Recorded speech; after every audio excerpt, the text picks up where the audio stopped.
Welcome to Tech Talk Tuesday, brought to you by Idaho Public Television and Montana PBS.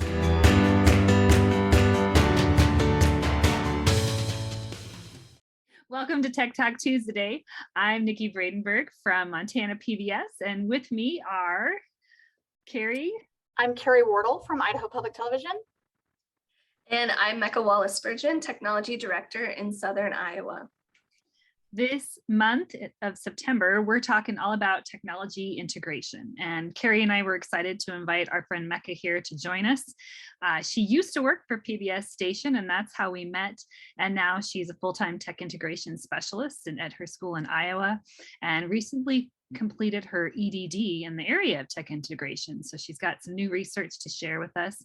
And Mecca, the big question that we wanted to have you answer for us is what does digital learning look like in this phase of the pandemic? You know, we're meeting teachers that are feeling pretty burned out by all the technology that they had to use in 2020 and 2021. And now that schools are opening up a little bit more normally and probably will have more in-person instruction than last year, some teachers are telling us they want to put down the tech. They don't want to use it anymore. And as a researcher in ed tech, what's your response to that? And what would you say to those teachers? Well, first of all, thank you for having me. Prior to COVID, for about 4 years, we were collecting data here in the Centerville Community School District, and that data included how are teachers and students cognitively engaged when using technology. And so in the beginning of our research, we really found out that a lot of the technology was being used by the teachers standing at the whiteboard, presenting, lecturing.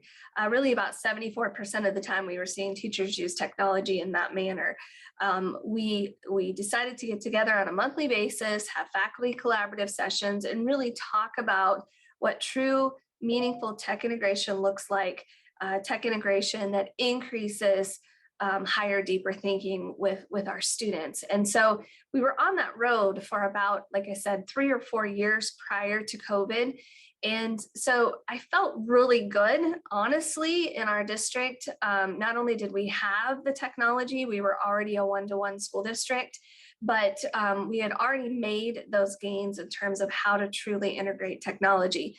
We were not quite there. We were starting to see, for example, lecturing decrease, but really we saw some interesting things happening, especially during hybrid learning, where teachers kind of almost shifted back to using our Zoom platforms and other digital platforms to, again, sort of provide content and really not necessarily in a way that caused students to interact. So that provided, some opportunities for teachers to dig back into their toolbox and say, oh yeah, we know how to use technology to encourage collaboration among students, or we can put students in breakout rooms, for example, to create things together, for example.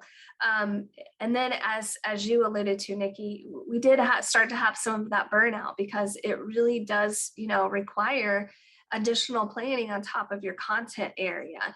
And we weren't always ready for our class of 25 students and maybe 6 would show up, for example, because we had busy homes and things like that. And so we did, start to see that burnout at the end of the school year. We're starting to gear up for next year with some excitement, hearing teachers say, well, I used this last year and it worked. These are practices that I'm going to keep in my classroom. And I think you're actually, absolutely correct that we will have some teachers that are just saying, I have my kids face to face. I just need to put this technology down. I feel like we've been staring at the computer all year. And so, we still have some challenges before us of what that's going to look like. I can understand, the need to just have that face-to-face, because I feel it in the professional development setting as well, as to want to sit in a room and talk to people in person. So what digital practices do you think are worth taking into this school year? Obviously, if we're in person, we don't need to worry about Zooms and breakout rooms and all of that. But what are the digital practices and tools that you saw in your research that you hope will make a comeback? So I use what is called the IPIT. So it's an instructional practice inventory specifically for technology use. And it's not a hierarchy at all, but when you code, it's a 1, 2, 3, 4, 5, or 6. And 1 is complete disengagement. And we do not ever want to see our students completely disengaged, because that's learning lost. We're never going to get that back again. And then when you start to get into the 2s and 3s, that's more lower level, our worksheets. Even, when we think about digital worksheets, for example, we're still using technology, but that's at a lower level. And so, that's something that we did probably use a lot of last year, if anything else, just in survival mode and trying to get that content out to our students. Level 4 is lecturing. So we did start to see an increase of more lecturing and more, again, using, a tablet or a Chromebook for digital worksheets, typing papers, doing some research, those sort of things. It's when we get into that magic, what we call 5s and 6s, that's the higher level. And the only difference between the 5 and the 6 is when you add collaboration, because we know that when kids get together in groups and they talk about their learning and they're creating things together, that's when the real learning takes place. And so our focus this year is to continue to move towards those 5s and 6s. And so looking more again at how can we use our digital platforms to encourage students to collaborate. And some of our teachers might say, well, we did that with Quizlet Live, or we did that, with maybe some of our Kahoots. While those are great platforms, you really still have to take a look at what is the content, that we're asking kids to do. Are we still going back to recalling and memorization, using those tools simply for, a study or a review, or how are we asking them to use tools?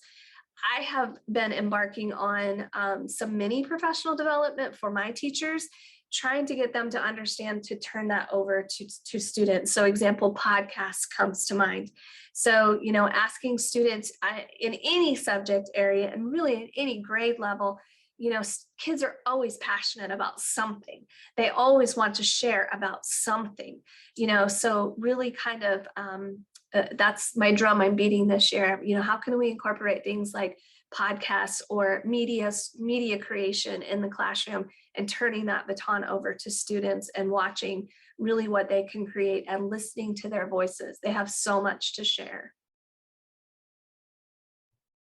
I love that last bit. Not that I didn't love everything you said, but especially about turning it over to students. And I think I found sometimes that when teachers integrate tech, sometimes there also has to be a shift in practice, right? And a shift from being the person that stands up in the front and delivers the instruction to the person who facilitates and lets the kids sort of take it, because kids they can do amazing things. And I think sometimes that's scary for teachers, especially I think more veteran teachers who are used to sort of being up on the, in the front. And so I always just think about that when you're integrating tech, that there's also a little bit of a shift in practice that has to happen to allow students to be kind of the creators, and that you don't have to be the one standing up delivering the content. Absolutely. A few years back when I was still in the classroom, at the end of my 50 minutes of teaching biology, if I was exhausted, I knew that I was probably doing much more of the work, and I really should have turned that over to the kids, to allow them to do more of the interacting, more of the active learning, rather than me standing and delivering. So Mecca, can you give an example of what does this collaboration with technology on a higher level look like in a classroom?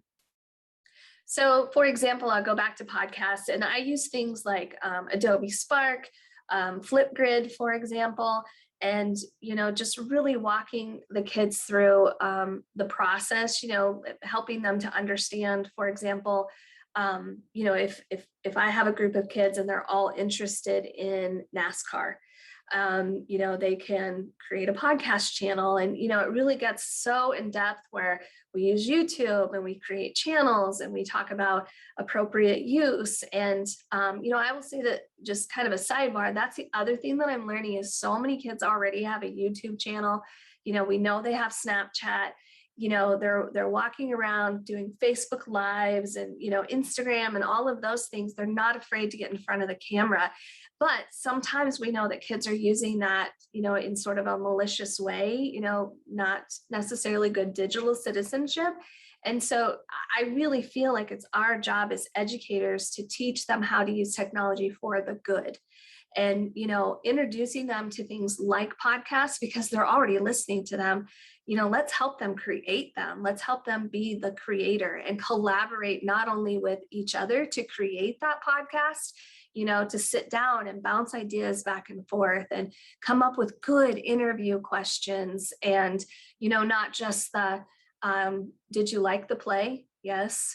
Crafting really good interview questions so that there's that conversation. And I think about, for example, if I were an ELA teacher, just all the standards, all the true reading, writing, and speaking skills that go into even just, again, creating a podcast and collaborating among others, or even going out and reaching out and making those partnerships in school and out of school of, hey, we're doing this podcast today on, again, NASCAR. And we found out that we have, a former NASCAR driver in our community. Let's invite him to the show, and then really bringing in those real life, authentic, opportunities in the classroom that kids are craving for.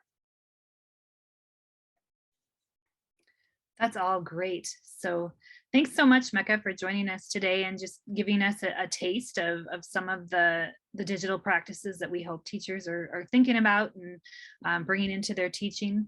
Any last thoughts before we sign off from this segment?